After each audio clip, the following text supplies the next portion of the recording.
Enfin libre. Bonjour à tous, on se retrouve toujours à Marrakech pour le Mastermind avec un invité spécial. On a eu son cousin Ethan et maintenant on a Jérémy. Jérémy, est-ce que tu peux te présenter, nous dire quel âge tu as, d'où tu viens? Alors moi c'est Jérémy, j'ai 22 ans, du coup comme mon cousin je viens d'Israël. Je suis né en France, j'ai fait pas mal d'allers-retours entre la France et Israël, mais maintenant je suis là-bas et voilà. Ok. Du coup, qu'est-ce que tu fais dans la vie? Comment... Alors moi j'ai toujours été intéressé par le marketing, enfin j'ai fini l'armée il y a 1 an et demi en Israël, mon service obligatoire. Qui Euh, dure combien de temps? Quand tu viens de France c'est moins de temps, moi c'était D'accord. 1 an et demi en l'occurrence. Ok, parce qu'Ethan nous disait lui, il a 3 ans, C'est il a ça, fait, c'est ça? Mais comme moi j'ai pas passé toute ma vie en Israël, du coup c'est moitié quoi. 1 an et demi. C'est ça. Donc du coup j'ai passé 1 an et demi dans l'armée, ensuite j'ai fini mon armée et j'ai commencé à me renseigner sur qu'est-ce que je voulais faire dans la vie. J'ai toujours su que je voulais être indépendant et vraiment faire les choses de moi-même, pouvoir avoir mes propres objectifs, me réveiller le matin et me dire que ce que je vais faire, ce que je vais bosser c'est pour moi. Et donc du coup j'ai commencé à me renseigner sur les métiers du digital. Je voulais beaucoup cette liberté aussi du fait qu'on peut travailler derrière un ordinateur de n'importe où dans le monde. Et donc du coup j'ai commencé à me former sur comment créer des sites internet, comment créer des pages de vente, générer des clients, etc. Et j'ai commencé à... Tout seul, avec Tout seul, ouais. genre des tutos sur YouTube. Sur YouTube, enfin j'ai pris une formation aussi Ok. en ligne. Mais ouais, ça m'a beaucoup aidé. Du coup, ils m'ont donné beaucoup de bases. Ça m'a permis derrière de construire, même d'un point de vue de la psychologie, du marketing, tout ça. Vraiment avoir les bases indispensables quoi, pour pouvoir commencer. Et donc, du coup, j'ai commencé à travailler pour des clients Ok. qui voulaient générer du lead, en fait, qui voulaient avoir des clients par rapport à des services d'énergie renouvelable, etc. L'habitat en fait, améliorer l'habitat. Donc je leur crée des pages de vente, je fais de la publicité Facebook. Après ils ont des leads, c'est-à-dire il y a des leads qui s'inscrivent, je leur envoie et après ils les appellent et voilà, ça tourne Ok. comme ça. Donc là actuellement j'ai toujours quelques clients comme ça.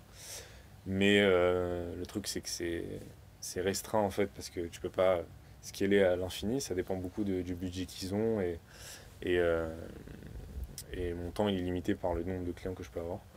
Donc du coup le drop ça m'a toujours intéressé et je me suis dit que en fait il n'y a pas de limite quoi. Il n'y a pas de limite dans le drop, on peut lancer un produit en Australie, enfin bref, en créant une boutique on peut vendre n'importe où dans le monde quoi. C'est un puissant fin et il n'y a aucune limite.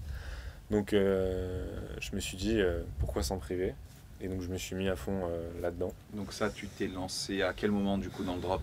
Du coup je me suis lancé dans le drop sérieusement depuis avril 2021. Ok, donc il y a à peu près 6 mois. C'est ça, à peu près 6 mois.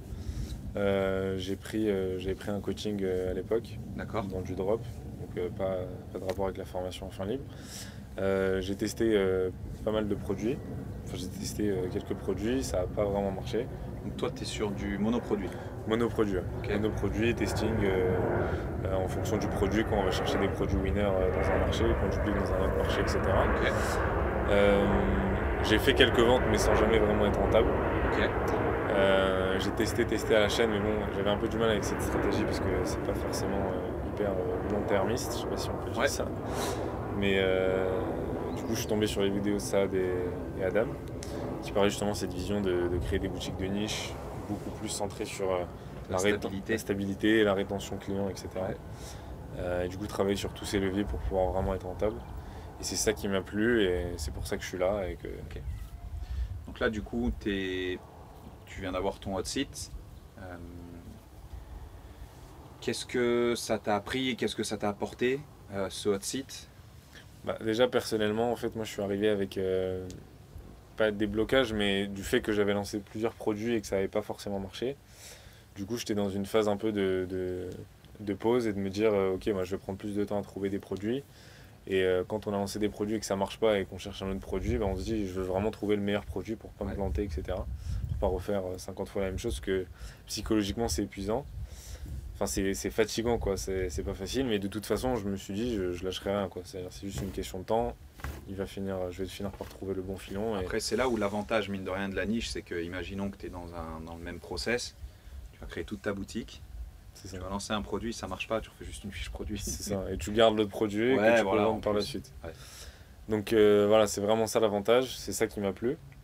Et j'y crois à fond, quoi. Donc du coup, par rapport à... Donc tu as expliqué un petit peu lors de ton autre site, ben voilà, ton parcours, tes boutiques, tu es rentré plus dans le détail. Les solutions qui t'ont été apportées, est-ce qu'aujourd'hui, je sais pas, est-ce que ça te rassure? Est-ce que ça te fait continuer dans ton cap?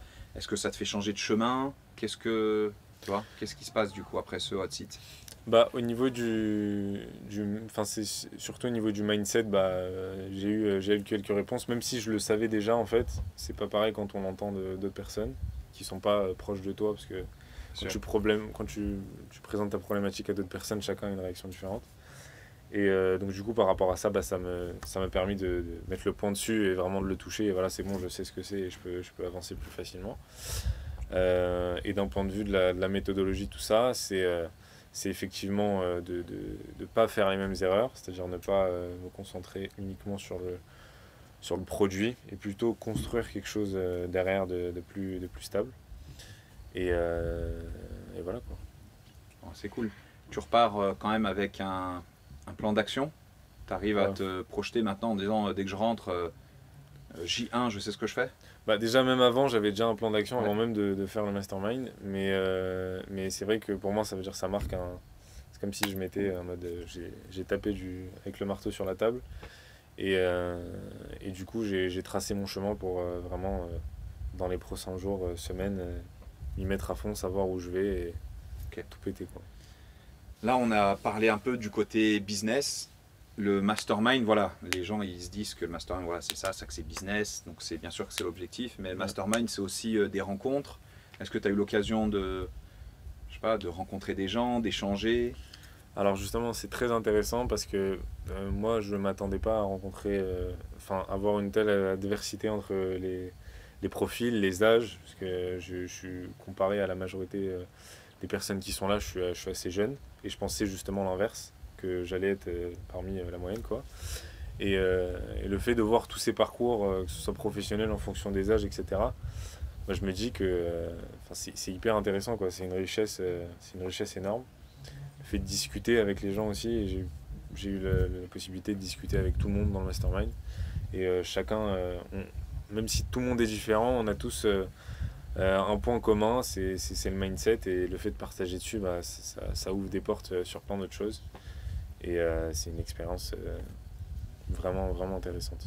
Tu as pu récupérer des numéros de téléphone, tu penses que tu vas repartir avec le carnet d'adresses un peu, tu vois, un peu plus chargé, ça c'est sûr. Parce que ça c'est important quand même, mine de rien, voilà, en fait on a brisé la glace, c'est des gens maintenant qui deviennent, pas dire des potes, mais voilà, quelque chose qui se construit, tu as partagé quand même des choses importantes ici, j'allais dire les routines matinales, tu vois, par exemple, voilà, qu'est-ce que tu as pensé de... Il y a le côté business, il y a le côté un petit peu tout autour de ce qui se passe au niveau du mastermind, autant les repas, autant le soir, autant la routine matinale. Qu'est-ce que tu peux dire sur ces choses-là?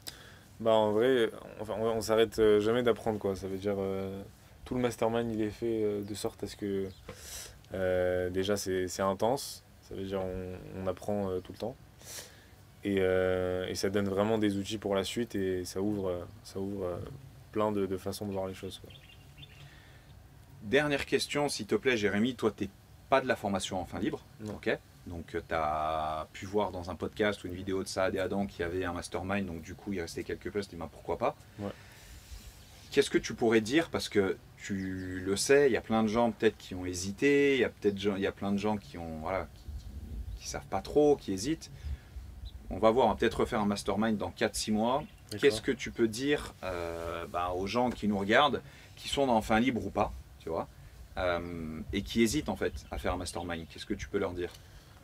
C'est surtout, moi je pense que c'est hyper important. Je pense dans la majorité des cas, les personnes qui suivent ce genre de contenu, que ce soit du dropshipping ou de l'entrepreneuriat, etc., autour de soi, on a rarement des profils similaires parce que c'est pas des profils qu'on voit souvent.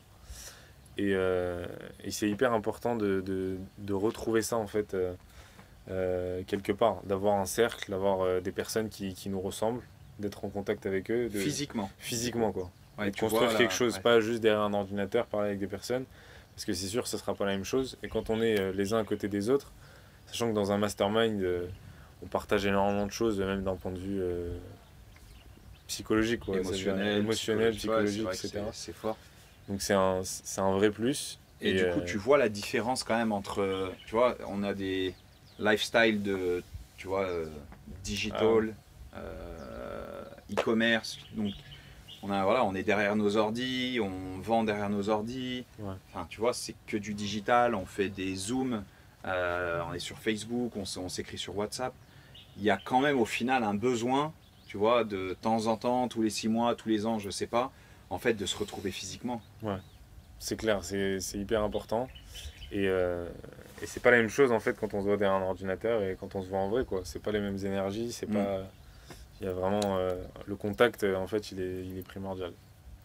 En tout cas, merci beaucoup. Jérémy, on va retourner bosser. Bah, les amis, voilà, c'était tout pour aujourd'hui. Donc c'est Jérémy, top gars, à qui je souhaite beaucoup de réussite. Merci à beaucoup. toi et à ton cousin. Et puis ben, j'espère qu'on se reverra un de ces quatre. Et puis surtout, ben, bonne chance et bon courage et bonne réussite. Merci beaucoup. Ciao, ciao. Enfin libre.